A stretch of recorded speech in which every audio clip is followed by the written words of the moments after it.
Assalamu alaikum, урматтуу мекендештер. Эфирде кайрадан Бишкек кабар. Мына ушинтип биз Чолпон Ата шаарынын так ортосуна, токтоп айтканда ипподром ат майданына дагы келип калдык. Көрүп турасыздар, оң тарапта ат майданы жайгашкан. Баарыңыздарга билесиздер, биринчи жана экинчи көчмөндөр оюну болду мына жерде. Баарыбызга белгилүү болгондой эле биз мына ушул жерде сиздерге дагы көрсөтүп кетели деп чечтик. Көрүп турасыздар. Дагы бир жолу жакшы кылып көрсөтүп коелу. Ат майданы. Азыр биз мына ушул жерге кирип, сиздерге ички көрүнүштөрүн дагы бир сыйра көрсөтөбүз. Андан соң көлдүн жээгинен көрүшөбүз.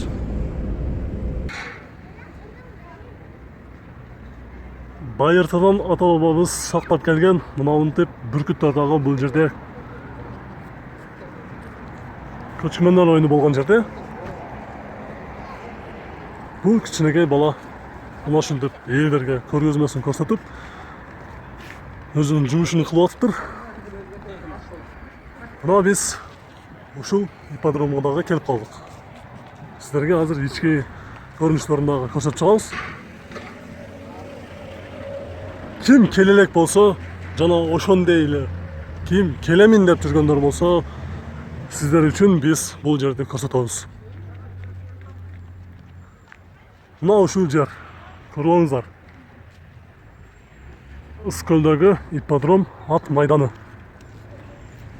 Экинчи дүйнөлүк кечиресиздер, экинчи көчмөндөр оюну дагы ушул жерде болду. Биз ушул жердебиз.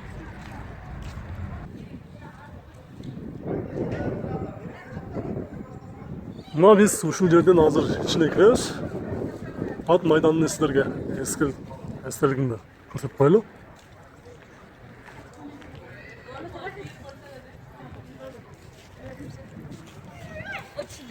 Мына жерде ат майданындагы эгерки болуп жаткан эстеликти ушул жерге орнотуп коюштур. Прошай Гульсары, Чингиз Айтматов. Үстүнө чыкканга кармаганга болбойт деп 500 сом штраф. Центральный ипподром Всемирный игры кочевников дейт. Эскерте кетсек, бул жерге баарыңыздар жакшы билесиздер. Чет өлкөдөн, көптөгөн чет өлкөлөрдөн биздин мекендештерге концерттери, ошондой эле бул жердеги дүйнөлүк көчмөндөр оюнуна келген көпчүлүк туристтердин, ошондой эле баардык көрүүчүлөр мына ушул жерлерде көрүп, ушул жерлерде келип, отуруп, эс алып көрүп кетишкен. Биз ушул жерди сиздерге көрсөтүп жатабыз. Көрүңүздөр. Ал эми караңыздар, ипподромдун сырткары көлдүн көрүнүшү көзгө өтө жакшы көрүнүп, ошондой эле кооз көрүнөт экен. Караңыздар. Ал эми бул жакта отуруштардын тазалыгы, ошондой эле сапаты боюнча дагы карасаңыздар. Бардык шарттар бар. Ал эми бул жагында кайсы бир биздин ырчылар, эстрада ырчыларыбыз бүгүн кечинде концерт коет деди. Азыр сүйлөшсөк. Кайсы ырчылар экенин мен толук билген жокмун, сураган жокмун. Биздин максатыбыз сиздерге жөн гана көрсөтүп коюш. Бул жерде дагы кошумча айта кетип турган нерсе. Мына тетиги бурчта кичине баланы көрүп атасыздарбы? Ошол бала бул жерде аттарды арендага берип иштетет экен. Бул жерден алып, мындайдан круг айлансаңыздар болот экен. Азыр ошону сурап көрөбүз. Аренда канчага берет, канча алса болот?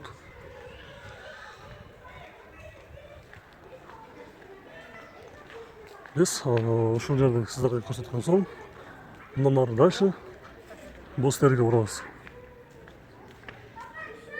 Канчадан аренда? Минутасы 20 сом. Саатычы? Я. Сен эсептеді, сен білесің ба? 1200 сом? Шоны саатыға 1200 сом барыны тандап минсе болау? Жа, әркіміз арқында? Жақшылы мінез бақпа? Жақшылы мінен өзі негізі? Жақшылы мінен өзі. Бұл екі еркекті, тіге екі ұрғач балдарға, бұл екі еркексіз кеді. Негізі дағы бар бұл? Күннен өшілар бар? Екі аркандан чыгып аткан тиги эки ургач бүгүн эки эркек чыкты. Жакта дагы. Күн аркандан чыгат экен да?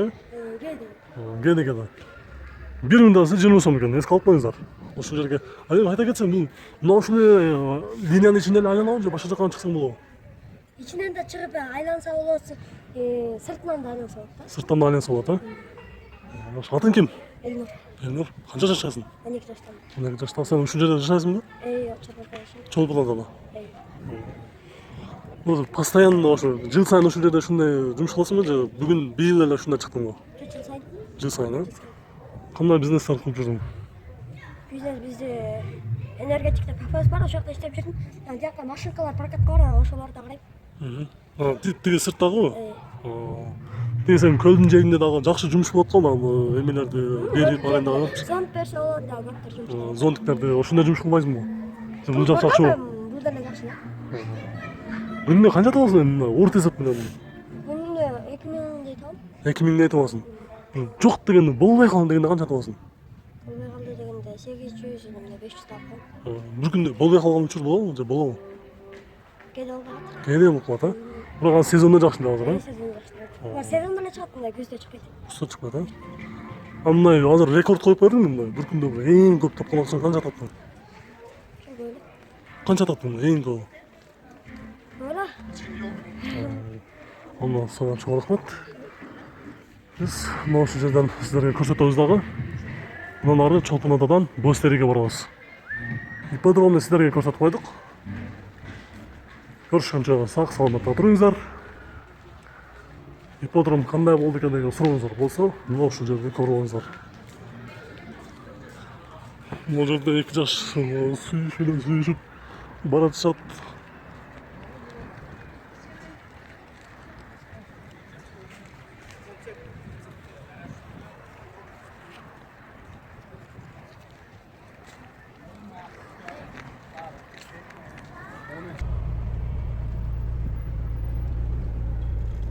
Биз анда жылдык. Акырындык менен.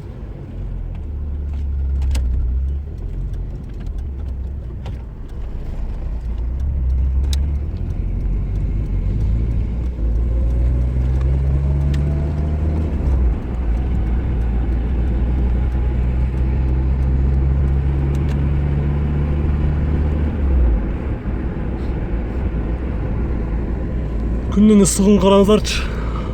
Биз эмес, асфальт эрип баратат, асфальт. Тете жерлерди карасаңыздар, асфальттар эрип баратат, эрип. Мына караңыздар, асфальт эрип атат. Жана случайно тартып алайын дедим. Бир жерде өтө эле Чолпон-Атага бир 5 мүнөт, 10 мүнөттүк жол калган жерде бир асфальттын так эле ортосу эрип калыптыр да, уже мына сууга эле айланып калыптыр. Ошол жерде тартканга жетишпей калдым. Болгондо сиздерге тартып көрсөтүп коеюн дегеним, ошол жерде дагы көлгө келиңиздер.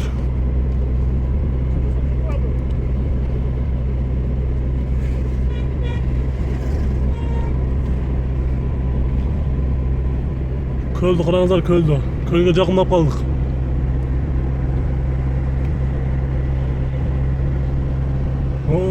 Көлдүн коозун караңыздарчы.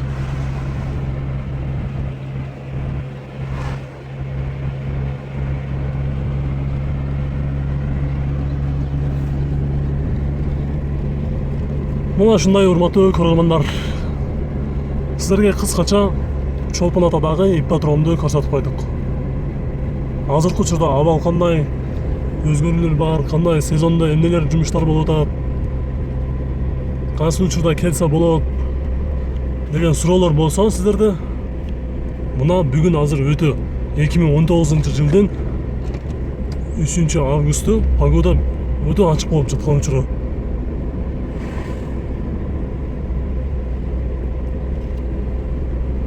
Kölge kelingizler.